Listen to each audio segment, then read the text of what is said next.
पाहतोय गिरगाव चौपाटीवरची ही या क्षणाची लाईव्ह दृश्य आणि आता प्रयत्नांना साथ बाप्पानं दिली आहे असंच म्हणावं लागेल, कारण या ठिकाणी तराफ्यावरती बाप्पांना चढवलं जात असल्याचं आपण पाहतोय आणि काहीसे प्रयत्न या ठिकाणी यशस्वी होताना दिसत आहे। थेट आपण जाऊयात आमचे प्रतिनिधी कृष्णा सोनारवाडकर यांच्याकडे। कृष्णा, काय अपडेट आहे? या तराफ्यावरती बाप्पांना आता चढवण्यात आलेलं आहे का? काय माहिती या संदर्भात? सेजल, एक मोठं यश म्हणावं लागेल। सकाळपासून जे प्रयत्न लालबागच्या राजाच्या सगळ्या मंडळाचे कार्यकर्ते करत होते की मूर्तीला तराफ्यावरती चढवण्याचे प्रयत्न जे होते त्याला यश आलेलं आहे आणि लालबागच्या राजाची मूर्ती अखेर तराफ्यावरती चढवण्यामध्ये आता ते यशस्वी झालेत। मात्र आता अजून एक मोठं आव्हान आहे, म्हणजे आता तराफा जास्त हलवण्याचा एक मोठा टास्क या ठिकाणी असणार आहे, कारण तराफा पूर्णपणे वाळूमध्ये आहे आणि तिथे कोणत्याही पद्धतीचं पाणी त्यापर्यंत पोहोचलेलं नाही आणि त्यामुळे तराफ्याची मुवमेंट आता कशी होणार हा एक मोठा टास्क आता या मंडळाच्या कार्यकर्त्यांसमोर असणार आहे। मात्र आता मूर्ती अखेर या तराफ्यावरती चढल्यामुळे आरती जी आहे ती थोड्या वेळामध्ये पार पडू शकते आणि त्यानंतर जेव्हा पुन्हा भरतीचं पाणी पुढेपर्यंत समुद्र किनाऱ्यापर्यंत येईल तेव्हा तराफ्याची आपोआपच मुवमेंट होईल आणि त्यानंतर विसर्जनासाठी हा तराफा जो आहे तो लालबागच्या राजाला घेऊन मार्गस्थ होईल। जवळपास 9 तासांची अगदी काही वेळासाठी कृष्णा थांबवतीये बघा। अशा प्रकारे ही लालबागच्या राजाची मूर्ती आता तराफ्यावरती ठेवण्यात आलेली आहे। निश्चितच बाप्पांनी आता प्रयत्नांना साथ दिलेली आहे आणि या ठिकाणी आपण जर बघितलं तर हे प्रयत्न यशस्वी होताना दिसत आहे। सकाळी साधारणतः 8 वाजेपासून हे प्रयत्न केले जात होते, मात्र आता अखेर सायंकाळचे 5 वाजत आलेले आहेत आणि आता अखेर लालबागच्या राजाची मूर्ती ही तराफ्यावरती विराजमान झालेली आहे। अगदी काही वेळामध्ये आता बाप्पांचं विसर्जन सुद्धा केलं जाणार आहे। ही मूर्ती खोल समुद्रामध्ये विसर्जित केली जाणार आहे आणि त्यासाठीची तयारी जी आहे ती सुद्धा सध्या केली जात असल्याचं आपण पाहतोय। अगदी काही वेळामध्ये गणपती बाप्पांची आरती या ठिकाणी होणार आहे आणि त्यानंतर बाप्पांना विसर्जित जे आहे ते केलं जाईल। बाप्पांना निरोप दिला जाणार आहे आणि या मनोभावे पूजा आरती करून मग त्यानंतर बाप्पांना खोल समुद्रामध्ये विसर्जित केलं जाईल। आपण पाहतो दरवर्षी राजभवनाच्या परिसरामध्ये त्या ठिकाणी समुद्रामध्ये खोलवरती बाप्पांची मूर्ती विसर्जित केली जाते।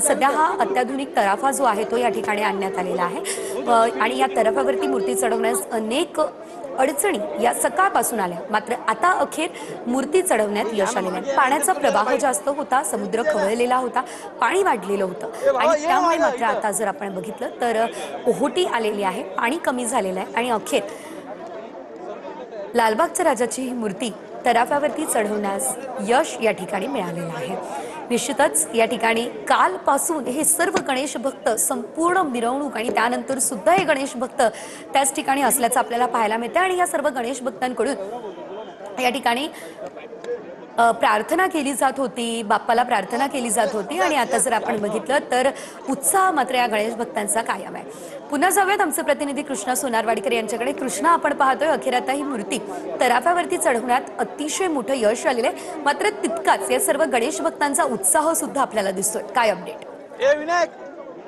नक्कीच सेजल, सगळा उत्साह गणेश भक्तांचा आहे, कारण सकाळपासून या क्षणाची वाट सगळे गणेश भक्त बघत होते, कारण त्यांना प्रतीक्षा होती आरती व्हावी आणि बाप्पाचं विसर्जन हे वेळेत व्हावं आणि तशी सगळी जे काही अथक मेहनत आहे ती या सगळ्या मंडळाच्या कार्यकर्त्यांकडून त्याचबरोबर गणेश भक्तांच्या माध्यमातून करण्यात आलेली होती। मात्र पाण्याची पातळी वाढली असल्यामुळे इथे कुणाचंच काही चालत नव्हतं। अखेर पाणी ओसरल्यानंतर आता मूर्ती जी आहे ती या तराफ्यावरती चढवण्यामध्ये यश आलेलं आहे। मात्र आणखी एक मोठा टास्क मंडळासमोर असणार आहे, तो म्हणजे आता या तराफ्याची मुवमेंट कशी होणार, कारण जिथे आता तराफा आहे तिथे तिथलं पाणी समुद्राचं पूर्णपणे ओसरलेलं आहे आणि जोपर्यंत पाणी तिथे भरत नाही किंवा पुन्हा भरतीचं पाणी वरपर्यंत जात नाही तोपर्यंत तराफ्याची मुवमेंट होणं जवळपास अशक्य आहे। त्यामुळे आणखी काही तास ही वाट बघावी लागू शकते, कारण ओहोटीची वेळ संध्याकाळी 6ची आहे, तोपर्यंत इथे पाणी येणं जवळपास अशक्य आहे। त्यानंतर हळूहळू भरतीचा वेळ पुन्हा सुरू होईल आणि त्यानंतर तराफ्यावरच्या आसपास जेव्हा पाणी समुद्राचं पोहोचेल तेव्हा तराफा हळूहळू पुढे मार्गस्थ होऊ शकतो। मात्र सध्या आपण पाहतोय ज्या गोष्टीसाठी सगळे प्रयत्न चालले होते ते म्हणजे मूर्ती एकदा तराफ्यावरती चढावी, जेणेकरून तराफा हा कोणत्याही क्षणी पाणी आल्यानंतर हलवला जाऊ शकतो किंवा त्याची मुवमेंट जी आहे ती पाण्यामध्ये होऊ शकते। अखेर मूर्ती तराफ्यावरती चढवण्यामध्ये यश आल्यानंतर सगळा उत्साह कार्यकर्त्यांचा आपण पाहिला, एक मोठं उत्साहाचं वातावरण, एक मोठा जल्लोष जो आहे तो सुद्धा काही क्षण या सगळ्या कार्यकर्त्यांनी केला. कारण त्या क्षणासाठी ते दिवसभर मेहनत करताना पाहायला मिळतात. सकाळी 8 वाजल्यापासून झटपटतायत आणि 5 वाजेपर्यंत आपण पाहतो की जवळपास 9 तास आता या सगळ्या मंडळाच्या कार्यकर्त्यांनी वाट पाहिलेली आहे, गणेश भक्तांनी वाट पाहिलेली आहे.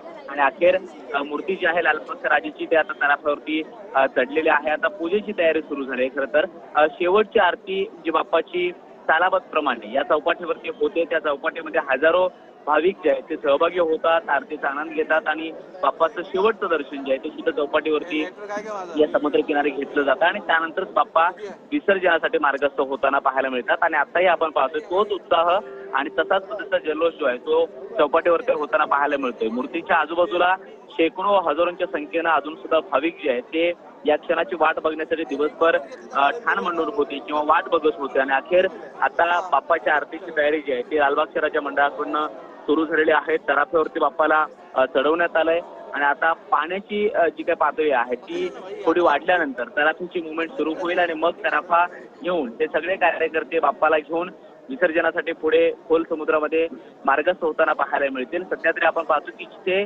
मूर्ती होते आणि जिथे हा तराफा आता थांबवण्यात आलेला होता तिथे जराही पाणी नाहीये आणि त्यामुळे आता पाणी जोपर्यंत वर चढत नाही किंवा भरतीचं पाणी तिथपर्यंत जात नाही तोपर्यंत तराफा तिथला हलू शकत नाहीये. आणि म्हणून 2 महत्वाच्या गोष्टी होत्या. त्यातली एक गोष्ट जी आहे ते मंडळाच्या सगळ्या कार्यकर्त्यांनी साध्य केली ती म्हणजे बाप्पाच्या मूर्तीला तराफ्यावरती शिफ्ट करणं. आणि आता ती शिफ्ट झालेली आहे त्यामुळे आता भरतीच्या वेळेची वाट कदाचित मंडळाच्या सगळ्या कार्यकर्त्यांकडे बघितली जाऊ शकते. कारण तराफ्यावरती मोठ्या संख्येनं कार्यकर्ते सुद्धा आहेत, माध्यमकर्मी सुद्धा आहेत आणि मूर्तीचं वजन आहे. त्यामुळे तो तराफा मानवी ताकद लावून आता पाण्यामध्ये हलवणं किंवा पुढे ढकलणं हे सहसा शक्य नाहीये. आणि त्यामुळे आता भरतीची वेळ जेव्हा असेल तेव्हा पुन्हा पाण्याची पातळी या समुद्रकिनारी वाढू शकते आणि तेव्हाच ही जी काही मूर्ती आहे ती विसर्जनासाठी मार्गस्थ होताना पाहायला मिळेल. सध्या आपण पाहतो की सगळे भाविक हे शेवटच्या आरतीसाठी तयार झालेले आहेत. थोड्याच वेळामध्ये छोटं पूजेची जी काही तयारी आहे ती मंडळाच्या सगळ्या कार्यकर्त्यांकडे केली जाईल, प्रमुख पदाधिकाऱ्यांकडे केली जाईल. आरतीला सुरुवात होईल. गिरगाव चौपाटीच्या सगळ्या परिसरामध्ये त्या शेवटच्या आरतीचा नाद जो आहे तो दुमदुमे लागेल आणि त्यानंतर पुढच्या काही मिनिटांमध्ये किंवा काही तासांमध्ये बाप्पाचं विसर्जन जे आहे ते अखेरास होताना पाहायला मिळेल. कालपासून आपण पाहतो की विसर्जनाची इथे मोठी गर्दी गिरगाव चौपाटीच्या परिसरामध्ये पाहायला मिळत होती. मात्र आता एकमेव लालबागचा राजा हा चौपाटीवरती विसर्जनासाठी आहे आणि त्याचीच प्रतीक्षा सगळ्या भाविकांना आहे. त्याची वाट सगळे भाविक बघतायत आणि थोड्याच वेळामध्ये बाप्पाचं लालबागच्या राजाचं विसर्जन जे आहे ते मुंबईतल्या समुद्रामध्ये होणार आहे. मात्र त्यापूर्वीची दृश्य आपण पाहतोय गिरगाव चौपाटीवरती मोठी तयारी आरतीची सुरू झालेली आहे आणि सगळा जयघोष बाप्पाच्या नावाचा त्या गिरगाव चौपाटीच्या परिसरामध्ये होताना पाहायला मिळतोय. तेजल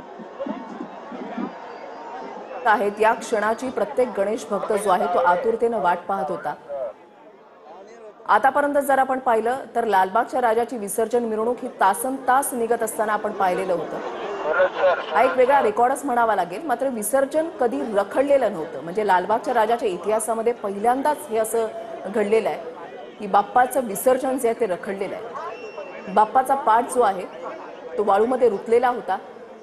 सकाळी ओहोटीच्या वेळेला हा प्रकार घडलेला होता. 7:45-8च्या दरम्यान लालबागच्या राजाची मूर्ती गिरगाव चौपाटीवर आली. मात्र त्यावेळेपासून आता म्हणजे जवळपास 9 तास होत आलेले आहेत. मात्र आता अथक प्रयत्नाच्या नंतर लालबागच्या राजाला या नवीन तराफ्यावर चढवण्यात यश आलेलं आहे.